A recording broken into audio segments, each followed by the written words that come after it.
जमीन 75 लाख में बेची गई और दस्तावेज पर विनोद कुमार के हस्ताक्षर लिए गए, यानी मरे हुए और जिंदा लोगों की ओर से विक्रेता विनोद कुमार को दिखाया गया। ईडी के मुताबिक मृत व्यक्ति के नाम पर बनाए गए जीपीए कानूनी रूप से अमान्य होते हैं, यानी पूरा का पूरा ट्रांजैक्शन शुरू से लेकर अंत तक फर्जी है। ईडी अब इस मामले में फर्जी दस्तावेज, जीपीए तैयार कराने वाले दलालों, सेल डीड कराने वाले लोगों और सौदे का फायदा उठाने वालों के खिलाफ मनी लॉन्ड्रिंग और धोखाधड़ी के तहत कार्रवाई करने में जुटी है। वहीं दूसरी ओर दिल्ली ब्लास्ट मामले में एनआईए ने अभी तक अल फलाह यूनिवर्सिटी के 30 डॉक्टर से पूछताछ की और उनके बयान दर्ज किए, जिसमें अल फलाह के डॉक्टर्स ने बताया कि आतंकी उमर का व्यवहार सही नहीं था। आतंकी उमर चुनिंदा लोगों को ही कमरे में जाने देता था। जांच एजेंसियां अब उमर के मोबाइल फोन के जरिए आतंकियों के मददगारों की तलाश में जुटी हैं।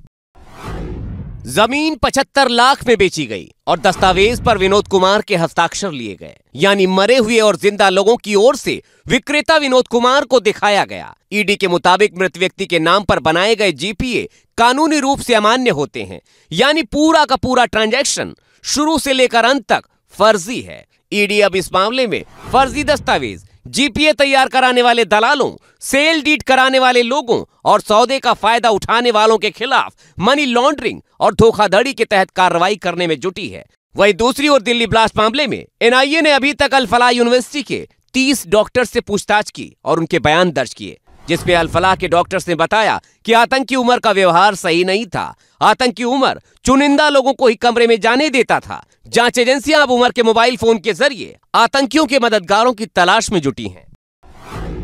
जमीन 75 लाख में बेची गई और दस्तावेज पर विनोद कुमार के हस्ताक्षर लिए गए, यानी मरे हुए और जिंदा लोगों की ओर से विक्रेता विनोद कुमार को दिखाया गया। ईडी के मुताबिक मृत व्यक्ति के नाम पर बनाए गए जीपीए कानूनी रूप से अमान्य होते हैं, यानी पूरा का पूरा ट्रांजैक्शन शुरू से लेकर अंत तक फर्जी है। ईडी अब इस मामले में फर्जी दस्तावेज, जीपीए तैयार कराने वाले दलालों, सेल डीड कराने वाले लोगों और सौदे का फायदा उठाने वालों के खिलाफ मनी लॉन्ड्रिंग और धोखाधड़ी के तहत कार्रवाई करने में जुटी है। वहीं दूसरी ओर दिल्ली ब्लास्ट मामले में एनआईए ने अभी तक अल फलाह यूनिवर्सिटी के 30 डॉक्टर से पूछताछ की और उनके बयान दर्ज किए, जिसमें अल फलाह के डॉक्टर्स ने बताया कि आतंकी उमर का व्यवहार सही नहीं था। आतंकी उमर चुनिंदा लोगों को ही कमरे में जाने देता था। जांच एजेंसियां अब उमर के मोबाइल फोन के जरिए आतंकियों के मददगारों की तलाश में जुटी हैं।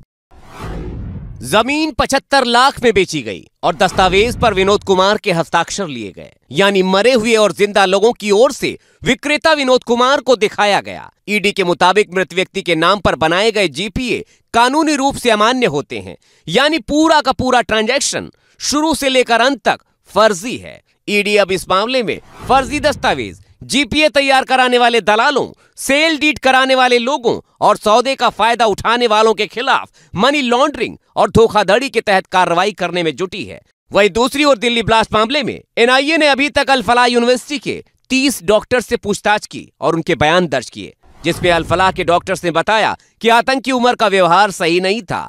आतंकी उमर चुनिंदा लोगों को ही कमरे में जाने देता था। जांच एजेंसियां अब उमर के मोबाइल फोन के जरिए आतंकियों के मददगारों की तलाश में जुटी हैं।